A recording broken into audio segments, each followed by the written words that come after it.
سادات کرام اہل بیت اطہار جب دربار یزید میں اور دمشق کے دربار میں پہنچے تو پھر انہیں قید کر لیا گیا، اور قید کرنے کے بعد جب وہ قید میں تھے تو دھیرے دھیرے یہ بات لوگوں کے علم میں آئی، لوگوں کو دھیرے دھیرے یہ پتہ چلا کہ امام پاک کو تو شہید کر ہی دیا، یہ بات اب پتہ چل گئی تھی، لیکن جو ان کی شہزادیاں ہیں، ان کی بہنیں ہیں، ان کی بیٹیاں ہیں، ان کی بیویاں ہیں، ان کے چھوٹے چھوٹے بچے ہیں، انہیں قید میں ڈال دیا گیا، اور قید خانہ بھی وہ آج کل کے جیلوں کی طرح نہیں۔ جو لوگ اس وقت کی جیلوں میں جا کر آئے ہیں وہ بتاتے ہیں کہ وہاں بہرحال کچھ سہولتیں آج ہو گئی ہیں، اور دنیا میں ایسی تنظیمیں ہیں جو قیدیوں کے حقوق کے حوالے سے بات کرتی ہے، ہیومن رائٹس کے متعلق بات ہوتی ہے تو اس میں قیدیوں کے حقوق بھی آتے ہیں، انسانی حقوق میں۔ تو ظلم تو قیدیوں پر اب بھی ہوتا ہے، لیکن جب بادشاہت کا دور تھا اور وہ بھی یزید جیسا ظالم و جابر انتہائی پلید انسان، تو وہ جو تاریکی کا اور اندھیرے کا جو قید خانہ تھا آپ اندازہ کر سکتے اس میں چھوٹے چھوٹے بچے، تو جب یہ بات پھیلنے لگی تو اس میں یہ ہوا کہ یزید کو یوں محسوس ہوا کہ کہیں ایسا نہ ہو کہ بنی بنائی بات بگڑ جائے اور حکومت کا تختہ پلٹ جائے، کیونکہ لوگوں میں یزید کے خلاف نفرت کی آگ اب بھڑکتی جا رہی تھی اور حالات بدلتے جا رہے تھے۔ ایک دن یزید نے نصف رات گزرنے کے بعد کسی کے آہیں بھرنے کی آواز سنی اور کسی کے چیخنے چلانے اور رونے کی آواز سنی کہ کوئی رونے والا بہت آہو فوگا کر کے رات کی آخری پہر میں نصف شب گزرنے کے بعد گریہ وزاری کر رہا ہے۔ تو اس نے کہا ذرا معلوم کرو کہ کون ہے، تو جب معلوم کیا گیا تو سیدہ زینب تھی جو اپنے بھائی کی شہادت کو یاد کر کے رو رہی تھی۔ اس کو خیال آیا کہ یہ آہو فوگا کہیں اس کے تخت کو تباہ و برباد نہ کر دے، تو پھر اس نے حضرت سیدنا امام زین العابدین کو صبح کو بلایا اور اس نے کہا کہ بہت برا ہوا جو ہوا اچھا نہیں ہوا، اور جن لوگوں نے آپ لوگوں کے ساتھ ایسا کیا میں ان پہ لعنت کرتا ہوں، یہ اس کا مکر تھا، یہاں لوگ دھوکہ کھاتے ہیں۔ اگر وہ قتل امام حسین کو برا جانتا تھا تو پھر انہیں قید میں رکھنے کی کیا ضرورت تھی؟ اور بھی جو سب آپ سن چکے ہیں، میں نے تو اختصاری سے کام لیا اور اختصاری سے کام آج بھی لینا ہے، کیونکہ وقت پہ اجتماع ختم بھی ہونا ہے انشاءاللہ۔ صرف یہ کہ ان کڑیوں سے آپ کا ذہن جوڑنا چاہتا ہوں تاکہ یہ قافلہ پلٹنے کے اسباب کیا بنے، کیونکہ یہ تو تھے قید میں، تو اسباب کیا بنے پلٹنے کے۔ تو اس نے امام سے بات کی، امام زین العابدین سے بات کی کہ برا ہوا آپ لوگوں کے ساتھ۔ تو امام زین العابدین نے فرمایا کہ اب کیا چاہتے ہو؟ تو یزید نے کہا کہ آپ جو کہیں گے میں وہی کروں گا، آپ جو چاہتے ہیں وہی میں چاہتا ہوں۔ امام نے فرمایا کہ مجھے تم سے امید نہیں ہے کہ اگر میں تمہیں کوئی بات کہوں تو تم میری بات مانو۔ تو اس نے کہا کہ میں آپ کو یقین دلاتا ہوں کہ آپ جو کہیں گے میں ماننے کے لیے تیار ہوں۔ تو امام نے فرمایا کہ میری کچھ شرطیں ہیں۔ میری پہلی شرط یہ ہے کہ جو میرے باپ امام حسین کا قاتل ہے، ایک 72 لوگ شہید ہوئے وہاں، لیکن میرا مطالبہ پہلا یہ ہے کہ جو میرے باپ کا قاتل ہے اس کو آپ میرے حوالے کریں۔ پہلی شرط یہ ہے، جب آپ میرے باپ کے قاتل کو میرے حوالے کریں گے تو ازرو شرع شریعت مطہرہ کے حکم کے مطابق میں اس سے بدلہ لوں گا، اسے قتل کروں گا۔ دوسری شرط میری یہ ہے کہ کل کا آنے والا دن جمعۃ المبارکہ کا دن ہے، تو جمعہ کے دن منبر پر مجھے خطبہ دینے کی اجازت دی جائے، اور تیسری شرط میری یہ ہے کہ میرے ابا اور جو شہداء کے سر آپ کے پاس ہے وہ میرے حوالے کر دیں آپ، اس لیے کہ بہت گھما لیا ہے تم نے اس کو، بہت گھما پھرا لیا، بڑی بے حرمتی کر لی ہے۔ اب میں چاہتا ہوں کہ اس مبارک سر کو میں ادب اور احترام کے ساتھ جہاں چاہوں وہاں دفن کر دوں۔ اور چوتھی شرط میری یہ ہے کہ اب ہم، جب تو یہ کہتا ہی ہے کہ جو چاہو گے وہی ہوگا، تو ہم واپس اپنے گھر جانا چاہتے ہیں۔ خواتین کو، بچوں کو، سب کو رہا کر دو، ہم واپس مدینہ منورہ جائیں گے۔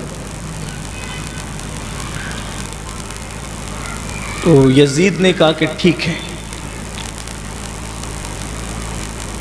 میں کل آپ کو اجازت دوں گا، آپ کل جمعہ کا خطبہ آپ نے پڑھنا ہے نماز سے پہلے، سر بھی آپ کو سونپ دیے جائیں گے اور قافلہ بھی واپس کر دیا جائے گا، لیکن آپ کے باپ کا قاتل کون ہے یہ پہلے معلوم کرنا ہوگا، کس نے قتل کیا ہے۔ امام زین العابدین خاموش رہے، اس پر چپ رہے، اس لیے کہ آپ کو قیامت تک کے لیے حجت قائم کرنی تھی کہ اصل قاتل کون ہے، اور تاریخ اب یہاں پر وضاحت کرتی کہ اصل قاتل کون ہے۔ تو اس سے پہلے کہ جمعہ کی نماز سے پہلے خطبہ کا وقت آتا یا خطبہ ہوتا، یزید نے دربار لگایا، اور دربار لگانے کے بعد وہاں ابن زیاد کے سوا سب موجود تھے۔ عبید اللہ ابن زیاد چونکہ وہ تو کوفہ میں تھا، شمر تھا، سنان تھا، خولی تھا، یہ سب لوگ وہاں پر موجود تھے۔ اب اس دربار میں امام زین العابدین بھی موجود تھے، اور اب بیبیاں باپردہ، چونکہ چادریں ان کی لوٹا دی گئی تھی، بلکہ یزید نے یہ بھی کیا کہ جو ان کے زیورات لوٹے گئے تھے اس سے دگنا تگنا زیورات اس نے ان کو دے دیا تھا، اس لیے کہ اب وہ کچھ اور چاہتا تھا، ظلم تو بہت کر چکا تھا، واپسی کا معاملہ تھا۔ تو دربار میں جب یہ بات ہوئی کہ قاتل امام حسین کون ہے، کس نے قتل کیا امام کو، تو اس وقت یزید نے کہا جس نے بھی قتل کیا اس پر اللہ کی لعنت۔ تو کہا کہ قتل کرنے والا تو امام حسین کو سنان تھا، تو سنان نے کہا کہ میں لعنت کرتا ہوں امام حسین کو قتل کرنے والے پہ، میں کیوں قتل کروں گا۔ تو کسی نے کہا کہ خولی تھا، تو خولی نے کہا کہ میں نادان ہوں کہ میں نواز رسول کو قتل کروں، میں لعنت کرتا ہوں قتل کرنے والے پر۔ آخری میں سارا معاملہ شمر پر آیا، اور شمر نے کہا، اور لوگوں نے کہا کہ شمر نے قتل کیا تھا۔ شمر اٹھ کر کے کھڑا ہوا، اس نے کہا کہ میں نادان ہوں جو میں امام حسین کا قاتل ہوں اور امام حسین کو قتل کروں۔ تو یزید بھڑک گیا، اس نے کہا اس نے نہیں کیا، اس نے نہیں کیا، اس نے نہیں کیا، تو کیا کس نے قتل؟ قتل تو امام حسین ہوئے ہیں، لیکن قتل کیا کس نے؟ اب جو چونکہ شمر تھا چرب زبان، وہ دربار میں اٹھ کے کھڑے ہو کر کے بولا کہ میں بتاتا ہوں کس نے قتل کیا۔ کہا کہ جس نے فوج بھیجی، جس نے دولت دی، جس نے مال دیا، جس نے لوگوں کو اکسایا، جس نے خط لکھ لکھ کر کے امام حسین کے خلاف جو وہ کہا کہ کربلا میں جاؤ، کربلا میں جاؤ، اور اس کے بعد خود جو ہے وہ اپنے محل میں شراب پیتے ہوئے بدمست ہاتھی کی طرح پڑا رہا، اور اب کہتا ہے کہ کون قاتل ہے اور کون قاتل ہے۔ تو جس نے یہ سب کیا وہی قاتل حسین ہے، اصل قاتل حسین وہی ہے اور اسی کو دینا چاہیے۔ یہ سننے کے بعد جو ہے وہ یزید شرمندہ تو ہوا، اس لیے کہ اصل معاملہ شمر نے یہ بات بیان کی۔ تو اس وقت وہ شمر پہ بھڑکا بھی، کہا کہ اب تو ہم پر یہی آئے گا، اور پھر اس کے بعد یزید نے بھی کہا کہ تم لوگ سب نکل جاؤ میرے دربار سے۔ تو شمر نے نکلتے ہوئے یہ کہا کہ اب تو یہی کہے گا نا کہ تم چلے جاؤ، کیونکہ تو نے تو ہم سے کام کروا لیا، تیرا کام ہی ختم ہو گیا۔ یعنی یہ بات ہوئی، یعنی کہ قدرت نے ان سب کو ننگا کیا اس دربار میں، اور قیامت تک کے لیے حجت قائم کر دی کہ یہ جو قتل کرنے والے یہ تو ہے ہی ہیں، بلکہ کسی شاعر نے کہا کہ کربلا کے اندر اصل قاتل وہ ہے کہ کمان جو ہے وہ ملک شام میں تھی اور اس کا تیر جو ہے وہ کربلا میں کام کر رہا تھا. تو یہ امام پاک نے حجت قائم فرمائی دربار یزید کے اندر، اور وہ خود دشمنوں نے اپنے منہ سے قبول کیا کہ اصل قاتل کون ہے.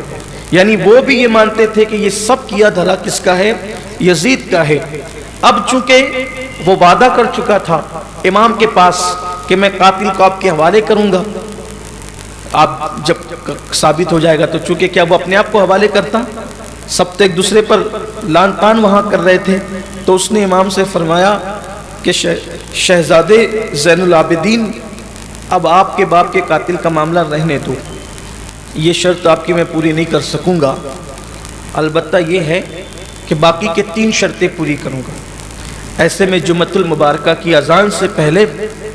نقارہ بجنے لگا. اس دور کا ایک وہ تھا کہ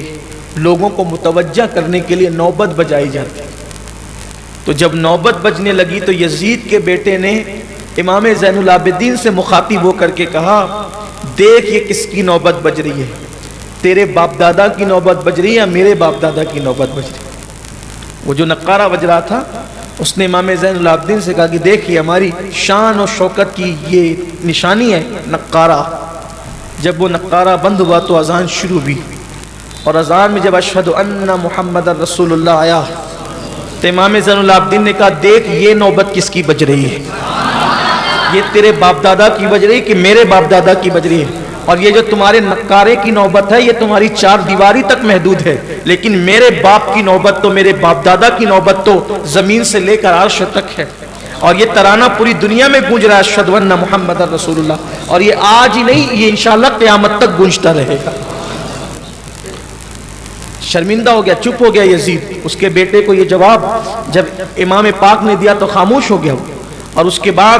اس بدبخت کی زبان سے نکلا کہ سانپ کا بچہ تو سپولا ہوتا ہے. اور اس کے بعد پھر جب جمعہ کی نماز کے لیے وہ چلے تو پوری جامع مسجد دمشق کی بھری ہوئی تھی. ظاہر سی بات ہے جامع مسجد تھی اور ملک شام کا اتنا بڑا شہر کھچا کھچ وہ بھری ہوئی تھی. جب امام زین العابدین پاک تشریف لائے اور لوگوں نے ان کو دیکھا، اور بھی شہزادگان تھے، حضرت عمر ابن امام حسن کے صاحبزادے حضرت عمر، اور بھی جو شہزادے حضرت عباس کے صاحبزادے، یہ سب جو ننھے بچے تھے وہ سب تشریف لائے. آنے کے بعد جب بیٹھ گئے تو یزید کو ایسا لگا ماحول دیکھ کر کے کہ اگر یہ خطبہ دینے کے لیے میں نے امام زین العابدین کو کھڑا کیا تو میرا تختہ نہ پلٹ جائے. تو اس نے وعدہ کے خلاف ایک شامی کو کھڑا کیا اور شامی کو کہا کہ تم خطبہ پڑھو گے. امام نے فرمایا تم پھر وعدہ خلافی کر رہے ہو. اور اس نے شامی نے کھڑے ہو کے جب خطبہ دینا شروع کیا تو حمد و صلات کے بعد اس نے یزید کی اور بنو امیہ کی فضیلت پڑھنا شروع کیا، اور امام حسین اور مولائے کائنات پہ اس نے تبرہ کرنا شروع کیا. تو امام زین العابدین سے برداشت نہ ہوا، اٹھ کر کے کھڑے ہو گئے، اور کھڑے ہونے کے بعد اس کو چپ کرایا کہ تو جھوٹا ہے، تو کذاب ہے، تو قیامت کا خیال کیے بغیر ان کے فضائل پڑھ رہا ہے، یہ ان لوگوں کے فاسق و فاجر لوگوں کے فضائل پڑھ رہا ہے، اور اہل بیت اطہار پہ تو تبرہ کرتا ہے. بالآخر جب یہ منظر دیکھا کہ امام زین العابدین کھڑے ہو گئے تو شامیوں نے کہا کہ اب ہم نے کسی شامی سے خطبہ نہیں سننا، جو خطبہ دینے کا اصل حقدار ہے نبی کا بیٹا، ہمیں آج خطبہ انہی سے سننا ہے. آج ان کی موجودگی میں کوئی خطبہ نہیں دے گا، خطبہ یہ دیں گے. اور اس طرح سے آواز بلند ہونے لگی، امام زین العابدین کو ممبر سونپا جائے، زین العابدین کو ممبر سونپا جائے. بالآخر یزید نے اپنے مشیروں سے مشورہ کیا تو کہا کہ یہ چھوٹا سا بچہ ہے، یہ کیا خطبہ دے گا، یہ سوائے واعظ و نصیحت کے بعد کیا کرے گا، سونپ دو اس کو ممبر. پھر وہ خطیب نیچے آیا، امام زین العابدین اوپر کھڑے ہوئے، اور کھڑے ہونے کے بعد آپ نے خطبہ دیا. آپ نے خطبے کا آپ مفہوم یہ ہے، وہ پورا خطبہ تو آپ اصل کتابوں کی طرف توجہ کر کے اور ادھر جو ہے وہ اس کا مطالعہ کر کے اس کی اصل